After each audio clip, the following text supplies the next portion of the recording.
మార్చి 3న జరగాల్సిన సిద్ధం సభను 10కి మార్పు చేసినట్లు ఎంపీ విజయసాయిరెడ్డి తెలిపారు. సిద్ధం సభలకు ప్రజల నుంచి విశేష స్పందన వస్తుందన్నారు.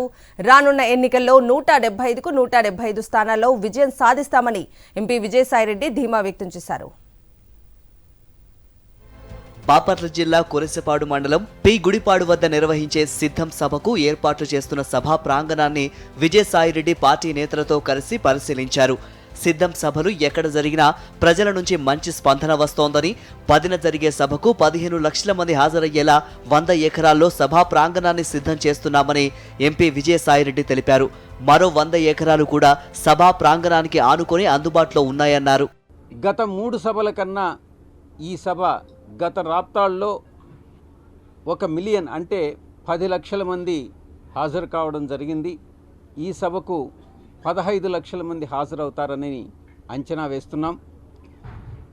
ఈ సభలకు వచ్చేటటువంటి ప్రజల నుంచి వస్తున్నటువంటి స్పందనగా చూస్తే క్షేత్రస్థాయిలో ముఖ్యంగా బడుగు బలహీన వర్గాల్లో, బీసీ, ఎస్సీ, ఎస్టీ, మైనారిటీస్లో, ఈవెన్ అగ్రకులాల్లో కూడా ఎవరైతే పేదలున్నారో వాళ్ళ దగ్గర నుంచి అపూర్వమైనటువంటి స్పందన వైఎస్ఆర్ కాంగ్రెస్ పార్టీకి పార్టీ అధ్యక్షులు జగన్మోహన్ రెడ్డి గారి నేతృత్వంలో కనపడతా ఉంది.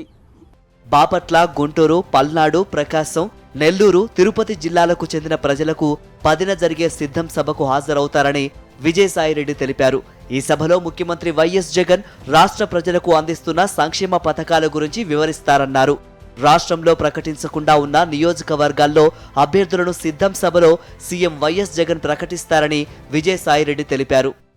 పార్టీ అమలు చేసినటువంటి సంక్షేమ పథకాలు కానీ, పార్టీ ప్రభుత్వం అమలు చేసినటువంటి అభివృద్ధి పథకాలు కానీ ఇవన్నీ కూడా ప్రజలకు వివరిస్తూ ఉన్నాం.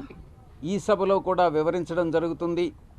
ముఖ్యంగా ఈ 6 జిల్లాల పార్లమెంటు జిల్లాలకు సంబంధించి పార్టీ కానీ, ప్రభుత్వం కానీ ఎటువంటి సంక్షేమ కార్యక్రమాలు, ఎటువంటి అభివృద్ధి కార్యక్రమాలు చేపట్టిందన్నటువంటి విషయాన్ని సవివరంగా తెలియజేయడం జరుగుతుంది.